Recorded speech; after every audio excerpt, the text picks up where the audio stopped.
আজকের রেসিপি থাকছে খিচুড়ি। আর খিচুড়ি করব আমি চিকেন, আলু, 2 প্রকার ডাল আর চাল দিয়ে।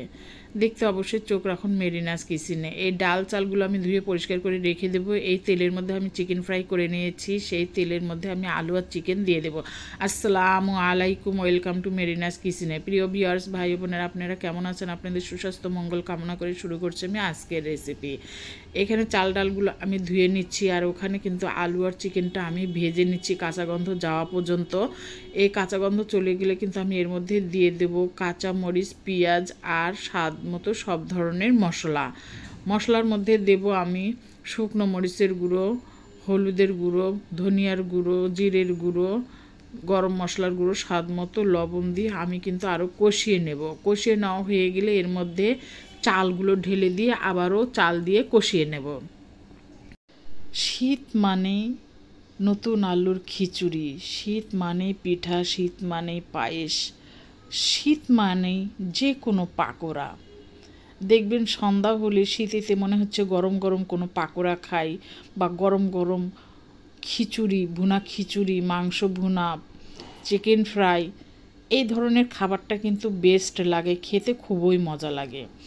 এখানে দেখতেই পাচ্ছেন আমি কিন্তু আলুগুলো সুন্দর করে কষিয়ে নিয়ে চালগুলো দিয়ে দিলাম। চালগুলো যখন কষানো হয়ে যাবে আমি পানি দিয়ে খিচুড়িটা রান্না করে নেব।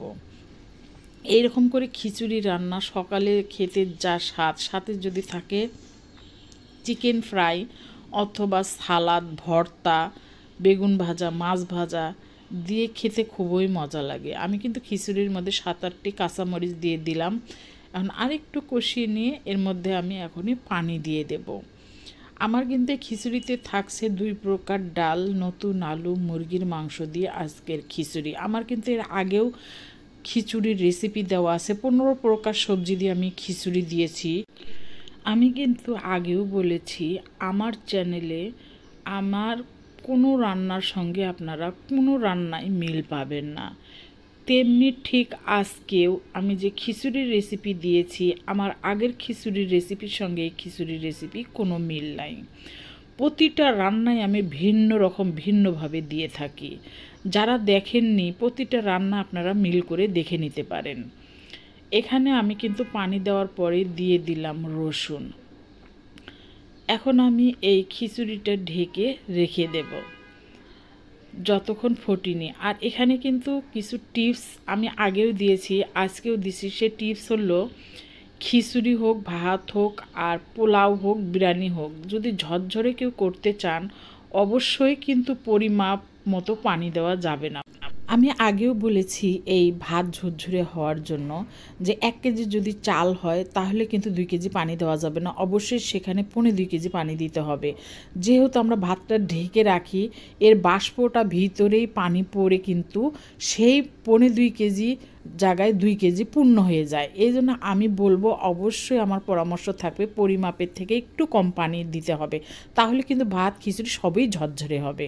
আপনারা এটা পরীক্ষা করে দেখতে পারেন। আর সবথেকে বড় কথা কি, রান্না কিন্তু তাড়াহুড়োর জিনিস নয়। তাড়াহুড়ো করলে কিন্তু সে রান্না কখনোই সুস্বাদু হবে না, খেতে ভালো লাগবে না।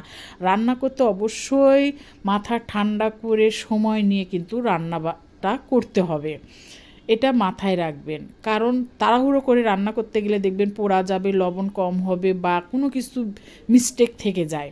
অবশ্যই রান্নাটা আমরা ধীরে সুস্থে ঠান্ডা মস্তিষ্কে করব, তাহলে সে রান্নাটা বেস্ট হবে, খেতে মজা হবে, সুস্বাদু হবে। তাড়াহুড়ো করে কোনো প্রকার কোনো রান্নাই কিন্তু করা যাবে না।